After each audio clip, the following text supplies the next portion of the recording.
You know it's always going to be a good regional when you have Punk doing its thing. Don't think 30% of you that have not smashed the ever-living crap out of that subscribe button. Smash it so you guys don't miss out. More Oz content. Whoo-wee. Now this is another diverse regional here.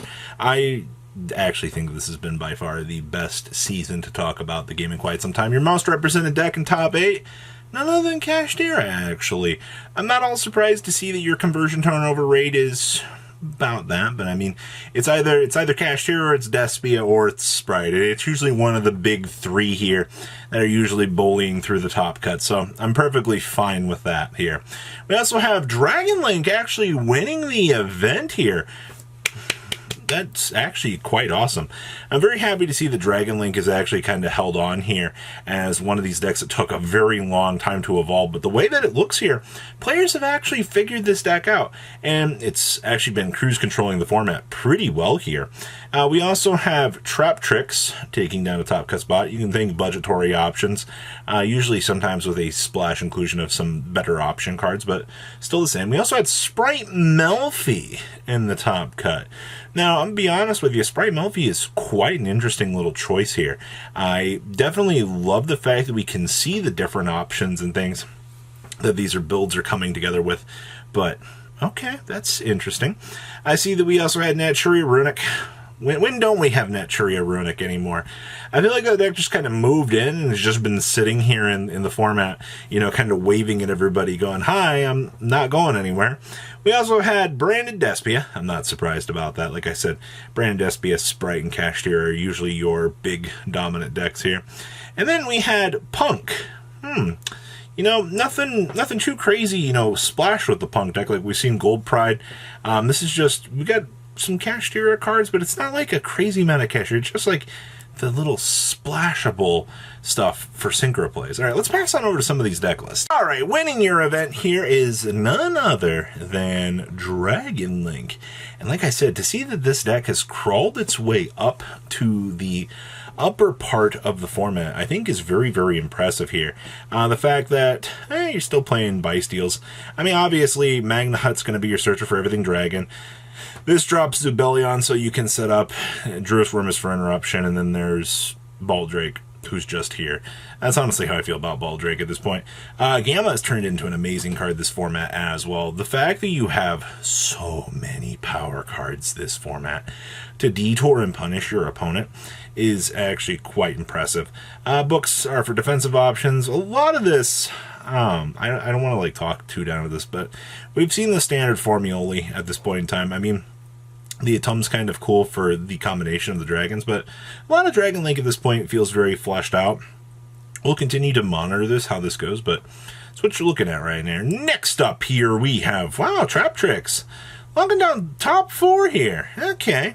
I see that we're only opting for 2 Parallel Exceed here, which I think is fine. I do know that some of these builds do like to try 3. It can end up a little bit clunky. That's why you do see players try the option here of cutting back on these, which is fine at the end of the day, but it really depends on how you want to go about this.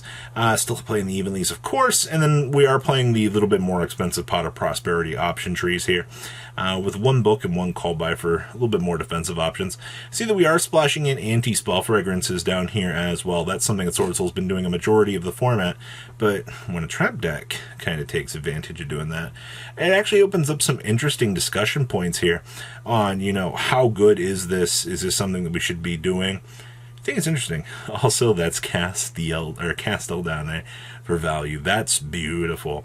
Next up here we have Cash Money Dollar Bills, the deck, and of course, I mean, we are playing the Powerhouse that is evenly matched, but we're not main decking any thrust for this, actually. That's kind of an interesting little point here to kind of mention for this, is typically you would see some sort of thrust in combination with these, but they're just opting to main the 3 evenly. We're also playing the triple copies of everybody's favorite Crossout Designator, along with 1 singular Ash Blossom to cross out, okay, I mean, and 1 book and 1 Imperm, okay. And we are actually main decking the Nightmare Corrupt Riblies. It's also not something that you tend to see a lot out here in terms of the format. I mean, like, it's been here, but it hasn't been anything like too crazy. And our little extra deck tool that we're opting for here is actually the Innitis. We have seen Garuda show up, but I feel like the Innitis is definitely a little bit more value in terms of things. Next up here we have, wow, both Cashier decks made top 4. You know, I'm not surprised. The deck is incredibly that good. Defensive options, got the Lances, we got some books here. We're main decking 1 evenly, with 1 thrust, with 1 talents. You know, I guess this is as good as playing 3 evenly. We're main decking double Lava Golem, which is fine. You do see the shift here in the Kaijus actually kind of starting to enter into the format. You can board out your Lava Golems into these, no problemo. We're on double Book of Moon, can easily convert into Book of Eclipses depending on the matchup yet again. And of course, my favorite Goliath. Now this is something you don't see too much. Soldier of Chaos is one of those cooler cards that this deck can actually make and then kind of laugh your opponent. I can tell you a lot of decks don't actually have an out to this.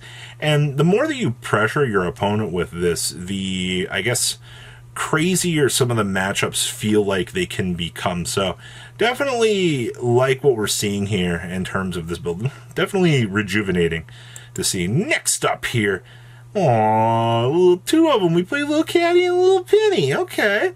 We're also main decking double book. We're on the triple evenly matched here. That's fine.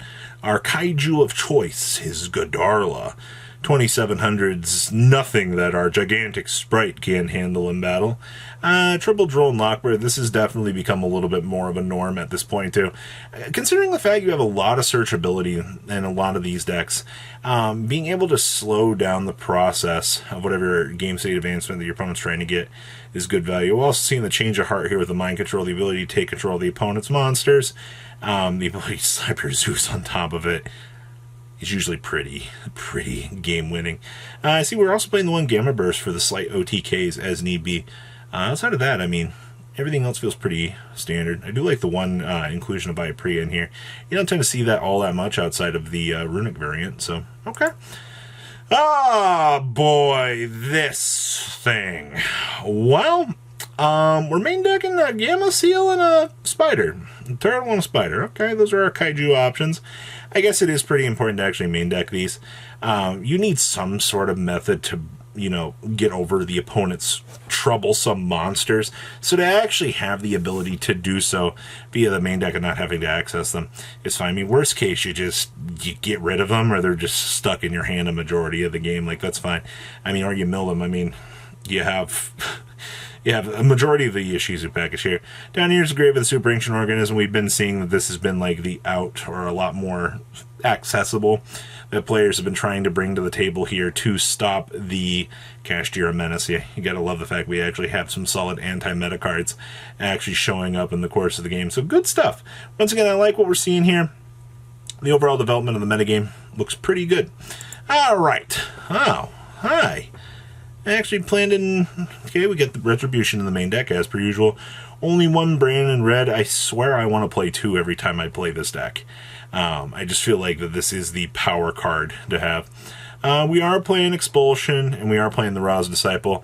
I guess this has become the budget version of the Gimmick Puppet, if you can't at least have access to it, which, once again, is fine. I mean, you gotta be able to weigh the pros and cons out here of what's available to you. And, I mean, budgetary options are always going to be budgetary. I see that we are also processing the Red Eyes Dark Dragoon in our deck. I have not seen a lot of these variants out here pushing to not play Dragoon, but there have been a few exceptions to the rule, especially, you know, if people are challenging things. And of course, there is Kumamungus. So once again, you are seeing those Kaijus doing their job here. Nobody wants to deal with a boss monster right now. That's why you have like the Kaijus to clean that up. Next up here, we have Punk. And this is what I was talking about earlier. We're just playing Fenrir's and like 1 Unicorn with 1 Birth. You have a 4-card Splash Engine in this deck for just powering up synchro plays. Because, you know, the fact that technically one of these plus level 3 tuner does make Baron. That is a thing. you have a lot of standard plays for this. I mean, a lot of your synchro boards are going to end in the same way. You're going to aim for this to try to get to the Jam Extreme session, get your draw 2, and you're going to set up Psychic Imp Punisher.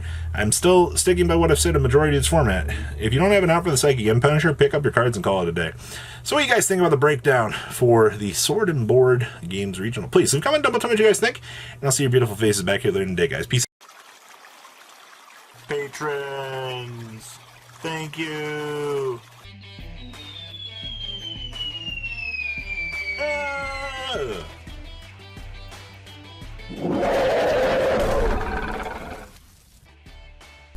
Thank you so much for watching. Check out these other videos.